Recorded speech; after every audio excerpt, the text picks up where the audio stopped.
Bonjour à tous et bienvenue sur Crypto Flash, la chaîne de l'actualité crypto. Aujourd'hui, nous allons parler d'une annonce qui nous vient des États-Unis, une annonce économique qui pourrait avoir un impact sur le marché crypto. C'est très attendu. On va aussi parler de airdrop avec du nouveau. On va parler aussi de solutions de niveau 2, d'Arbitrum et de plein d'autres sujets. On va parler aussi d'NFT. Tiens, ça faisait longtemps. Et on va commencer avec le cours des crypto-monnaies, une baisse globale aujourd'hui, baisse générale. Bitcoin 56 200 $, moins 3%, Ethereum moins 3,6%. La plupart des crypto-monnaies sont en baisse aujourd'hui. On peut noter notamment Solana, 3,7% de baisse et pas mal d'autres cryptos tels que Avalanche 2,6% et beaucoup d'autres. Bon, vous avez compris, le marché est en baisse. Mais il y a eu une annonce que pas mal de personnes attendaient, moi y compris, c'est l'annonce de la saison 2 de Eigenlayer. Je vous parle tout de suite de l'annonce économique, mais juste avant, parlons de Eigenlayer. On avait eu la saison 1, du coup pour ceux qui avaient staké avant, c'était, je sais plus, c'était avant mi-mars ou fin avril plutôt. Bref, là on a la saison 2, ça s'arrête a priori au 15 août, donc ceux qui ont stacké jusqu'au 15 août. Il n'y aura pas un nombre de tokens délirant, ça sera en pourcentage par rapport à ce que vous avez déposé sur le protocole, donc on est vraiment sur du rendement. Et pour moi, c'est pour ça que j'ai intégré toute cette partie dans la génération de rendement. Les airdrops sur Eigenlayer, c'est juste en fait une manière de générer du rendement sur de l'Ether déguisé. Ça va vous permettre, par exemple là avec la saison 2, selon les calculs, si on rajoute 3 à 4% sur le rendement de base de l'Ether. Et bien sûr, il y a d'autres surcouches aussi qui permettent d'avoir du rendement en plus.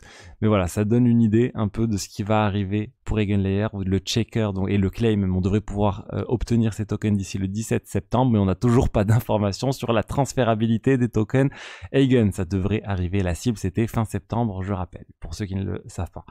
Et je vous ai dit, annonce économique majeure qui arrive des États-Unis ce vendredi. Donc là, on est dans la nuit du jeudi à vendredi. Ce vendredi, on aura les annonces autour des chiffres de l'emploi américain qui vont arriver et les chiffres du chômage aux États-Unis qui vont arriver. Et c'est très, très attendu. Les économistes s'attendent à 4,2% de chômage aux États-Unis. Donc si on reste à 4,2%, c'est ce à quoi le marché s'attend. Il n'y aura pas de surprise.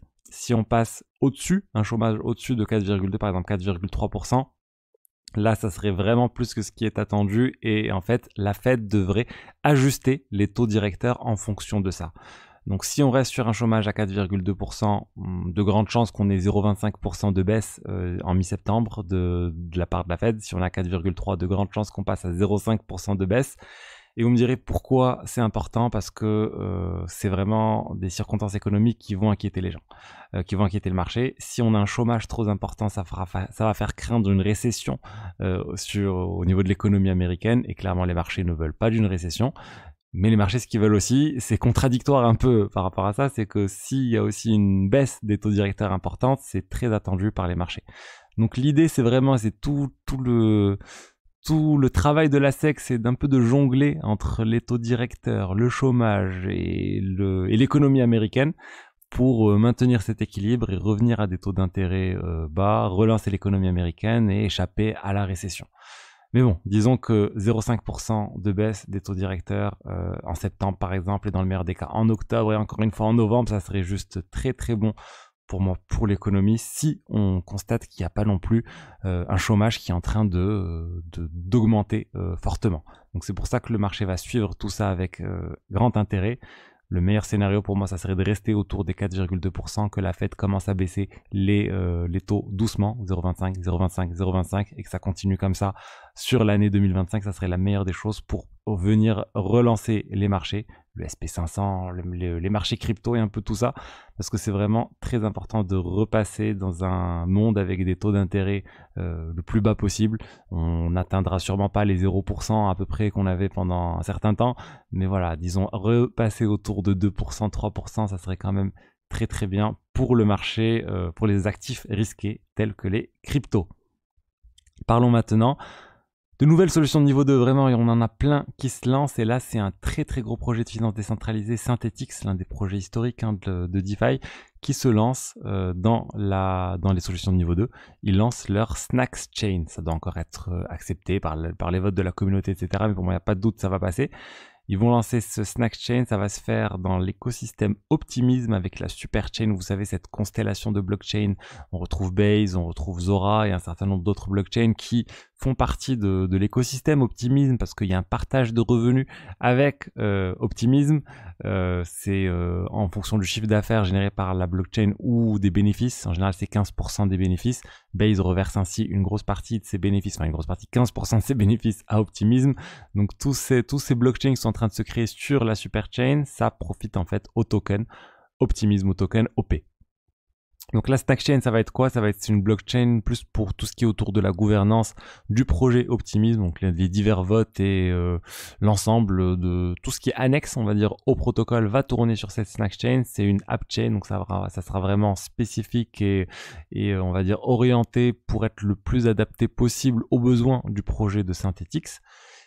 Après, voilà, c'est, je pense, la vision sur laquelle je vous ai dit plusieurs fois, pour moi, c'est la vision d'Ethereum, c'est d'avoir plein de L2 différentes qui vont contribuer au réseau Ethereum en payant des frais, en se reposant aussi sur la sécurité, sur les smart contracts déployés sur le réseau Ethereum pour pouvoir interagir avec la blockchain en cas de problème.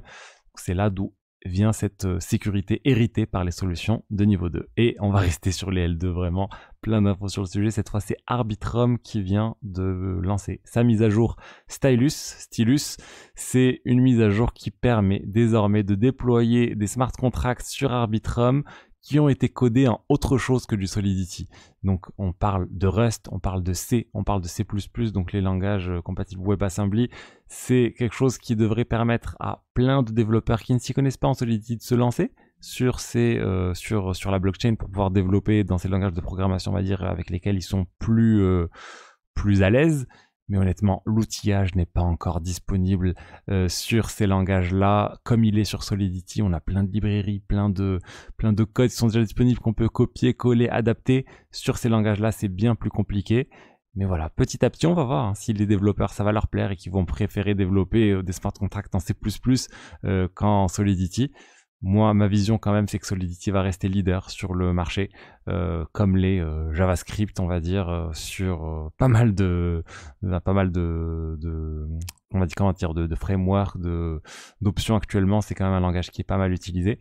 Et je pense que Solidity va garder cette longueur d'avance par rapport aux autres. Mais j'accueille vraiment à bras ouverts tous les langages parce que ça devrait permettre d'avoir quand même plus de développeurs qui hésitaient à se lancer sur Solidity, qui vont dire pourquoi pas y aller avec du C par exemple.